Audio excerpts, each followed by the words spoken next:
Hello dear students, আজকে আমি তোমাদের সামনে আরও একটি নতুন মডেল অ্যাক্টিভিটির টাস্ক নিয়ে এসেছি, যা ক্লাস 8 অর্থাৎ অষ্টম শ্রেণীর বিষয় সংস্কৃত।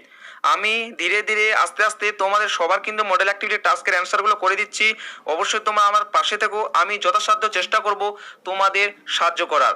তো আজকে আরেকটি নতুন মডেল অ্যাক্টিভিটির টাস্ক ক্লাস 8-এর সংস্কৃত নিয়ে উপস্থিত, যেখানে তোমরা যারা যারা এই প্রশ্নগুলোর সাথে মিল থাকবে অবশ্যই করে নিতে পারো ডিয়ার স্টুডেন্টস, কোনো অসুবিধে ছাড়াই। ঠিক আছে, তোমরা যদি আমাকে কমেন্ট করো যে স্যার এটা কোন স্কুলের বা দাদা এটা কোন স্কুলের মডেল অ্যাক্টিভিটি টাস্ক, তাহলে আমি এটা কমেন্ট বা ডেসক্রিপশনে বলে দেবো যে এটা কোন স্কুলের। তাহলে তোমরা সেই স্কুলের যতজন রয়েছো সবাই কিন্তু করে নিতে পারবে কোনো অসুবিধে ছাড়াই। ঠিক আছে, তো প্রথমে আমরা এই প্রশ্নগুলো পড়ে নেব, তারপর আমরা এক এক করে সমস্ত উত্তরগুলো করব। খুব সুন্দর করে তোমাদেরকে আমি কম্পিউটার টাইপিং করে লিখে দিয়েছি, তোমরা দেখে দেখে খাতায় সুন্দর করে লিখে নেবে। তো দেখো, ক্লাস অষ্টম শ্রেণী বিষয় সংস্কৃত, পূর্ণমান 25। তো প্রথম প্রশ্ন বলেছে, নিচের প্রশ্নগুলির যথাযথ উত্তর দাও। 1 নাম্বার, কারক কাকে বলে, কারক কয় প্রকার ও কি কি। 2 নাম্বার, দেখো বিভক্তি কাকে বলে, বিভক্তি কয় প্রকার ও কি কি। 3 নাম্বার, কোন কোন অর্থে বিধিলিঙ্গের প্রয়োগ হয়। 4 নাম্বারে বলেছে বাংলায় অনুবাদ করো। দেখো কি কি বলেছে, পিশব হর্ষন্তি, শিশু চন্দ্রং পশ্যতি, অহং হস্তেন লিখামি, আত্ম পায় ছত্রম, ব্যাঘ্র বনে বসতি।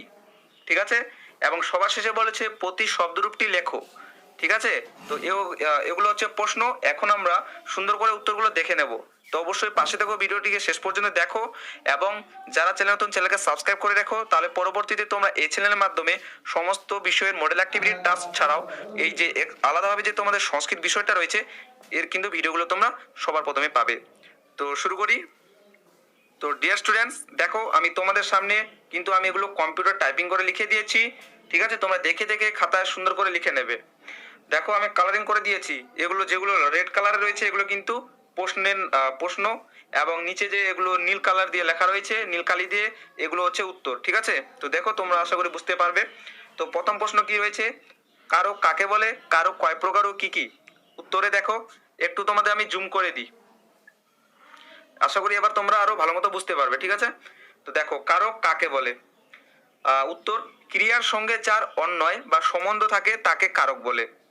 তারপর দেখো কারক কয় প্রকার ও কি কি। সংস্কৃতে কারক 6 প্রকার, যথা কর্তৃকারক, কর্মকারক, করণ কারক, সম্প্রদান কারক, উপাদান কারক এবং অধিকরণ কারক। এটা হয়ে গেল আমাদের প্রথম প্রশ্নের উত্তর। এখন আমরা 2 নম্বরে আসব। আমি কিন্তু লাইন লাইন সিরিয়াল ওয়াইজ লিখে দিয়েছি, তোমরা ভিডিওকে আটকাটকে লিখবে। বিভক্তি কাকে বলে, বিভক্তি কয় প্রকার ও কি কি। উত্তর, যার সাহায্যে সংখ্যা ও কারকের জ্ঞান জন্মে তার নাম বিভক্তি। আমি সুন্দর করে খুব সংক্ষেপে সুন্দর করে লিখে দিয়েছি, তোমরা এরকমই লিখবে। যার সাহায্যে সংখ্যা ও কারকের জ্ঞান জন্মে তার নাম বিভক্তি। বিভক্তি কয় প্রকার ও কি কি, নিচে দেখো। বিভক্তি 7 প্রকার।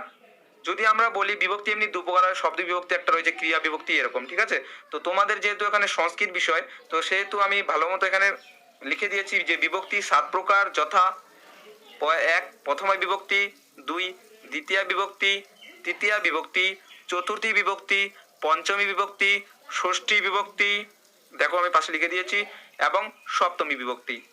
এটা হয়ে গেল আমাদের দ্বিতীয় প্রশ্নের উত্তর। তোমরা দেখো ভিডিওটিকে শেষ পর্যন্ত, আমি যথাসাধ্য চেষ্টা করব তোমাদের সবার সাহায্য করার। ঠিক আছে, যদিও আমি এই মুহূর্তে একটু ব্যস্ততার মধ্যে রয়েছি, তার সত্ত্বেও আমি একটু সময় বের করে তোমাদের জন্য কিন্তু আমি উত্তরগুলো করে দিচ্ছি। তো অবশ্যই পাশে থেকো ডিয়ার স্টুডেন্টস। এরপর দেখো 3-এর কোন কোন অর্থে বিধিলিঙ্গের প্রয়োগ হয়। ঠিক আছে, এটা তোমাদের ধাতু রূপেই কিন্তু বলা চলে বিধিলিঙ্গ। তো দেখো বিধিলিঙ্গ সাধারণত উচিত উপদেশ অর্থে ব্যবহৃত হয়, সর্বনাম পদের সাথে প্রয়োগ করে অর্থ প্রকাশ করা হয়। উদাহরণ, স পঠেত, অং পঠয়াম, সত্যম পদেত। ঠিক আছে, তোমরা যদি এর প্রশ্নের উত্তরটা আরো ভালো মতো কোথাও পেয়ে যাও বইয়ের মধ্যে, তো সেখান থেকে তোমরা করে নিতে পারো। এরপর নিচের দিকে দেখো 4 নাম্বার, বাংলায় অনুবাদ করো। শিশু বা হর্ষন্তি। ঠিক আছে, শিশু বা এটা বহু বচনে রয়েছে, শিশু বা হর্ষন্তি মানে শিশুরা হাসছে। তারপর দেখো 2 নাম্বার, শিশু চন্দ্রং পশ্যতি, শিশু চাঁদ দেখছে। অহং হস্তেন লিখামি, আমি হাতে লিখছি। ঠিক আছে, বা আমি হাত দিয়ে লিখছি। তারপর ব্যাঘ্র বনে বসতি, ব্যাঘ্র মানে বাঘ, বাঘ বনে বাস করে বা থাকে। ঠিক আছে, তো এগুলো হয়ে গেল বঙ্গানুবাদ। তোমরা এক এক করে উপরে এগুলো লিখে নেবে ডিয়ার স্টুডেন্টস, তোমরা ভিডিওকে আটকাটকে লিখবে। ঠিক আছে, এরপর আমরা নিচের দিকে যে প্রশ্ন রয়েছে প্রতি শব্দরূপ সেটা করব। তোমরা পারলে এটাকে কিন্তু বাক্সর মধ্যে বানিয়ে নিতে পারো বা টেবিল তৈরি করে নিতে পারো, তাহলে আরো যথেষ্ট ভালো লাগবে দেখতে। ঠিক আছে, আমি যেরকম লিখেছি তোমরা এরকমই লিখবে, শুধুমাত্র বাক্স করে দিলে অনেকটা সুন্দর লাগবে। যেমন বাক্স কেমন বললাম, এই যে ধরে নাও এই যে বাক্স এরকম, ঠিক আছে। তারপর তোমরা এটা এরকম বানিয়ে দিলে, তারপর এরকম ভাবে যদি বানাও তাহলে অনেকটাই আরো সুন্দর লাগবে। ঠিক আছে, তো প্রতি শব্দরূপটি লেখো এক বচন, দ্বিবচন, বহুবচন, যেরকম আমি বানিয়েছি সেরকমই তোমরা বানাবে। ঠিক আছে, এরকম দেখো একটু বড় রয়েছে, আমি তোমাদের এক এক করে বলছি, আশা করি বুঝতে অসুবিধা হচ্ছে না তোমাদের। প্রথমা এক বচনে কি হবে? পতি পতি পতয়। দ্বিতীয়া পতিম পতি পতিন। এই যে নিচে যে চিহ্নগুলো দেখতে পাচ্ছ তোমরা ছোট করে, এই যেরকম, তারপর এখানটা দেখতে পাচ্ছ, এগুলো কিন্তু দিতেই হবে। ঠিক আছে, তৃতীয়া পত্যা পতিভম পতিবি। চতুর্থী পত্যে পতিভম পতিব্য। পঞ্চমী পত্ত পতিভম পতিব্য। ষষ্ঠী পত্ত পত্তে পতিনাম। সপ্তমী পত পত পতিসু। সম্বোধন হে পতে হে পতি হে পতয়। তো এরকম ভাবে তোমরা লিখবে। ঠিক আছে, তোমরা ভিডিওকে আটকে লিখবে।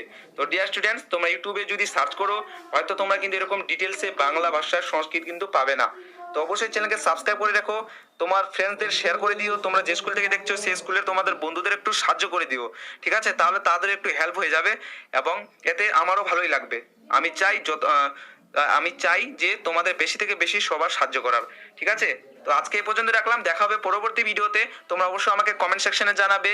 ঠিক আছে, বা তোমরা যারা আমাকে প্রশ্ন পাঠিয়েছো কমেন্ট সেকশনে জানাবে, কারা পাঠিয়েছো কারা পাঠাওনি, বা তোমরা কোন স্কুল থেকে দেখছো অবশ্যই কমেন্টে জানাবে। তাহলে আমি বুঝতে পারবো, সেই হিসেবে যদি আমি প্রশ্নগুলো রেডি করতে পারি সেক্ষেত্রে আমি বানিয়ে দেবো। তো আজকে এই পর্যন্ত রাখলাম, দেখা হবে পরবর্তী ভিডিওতে।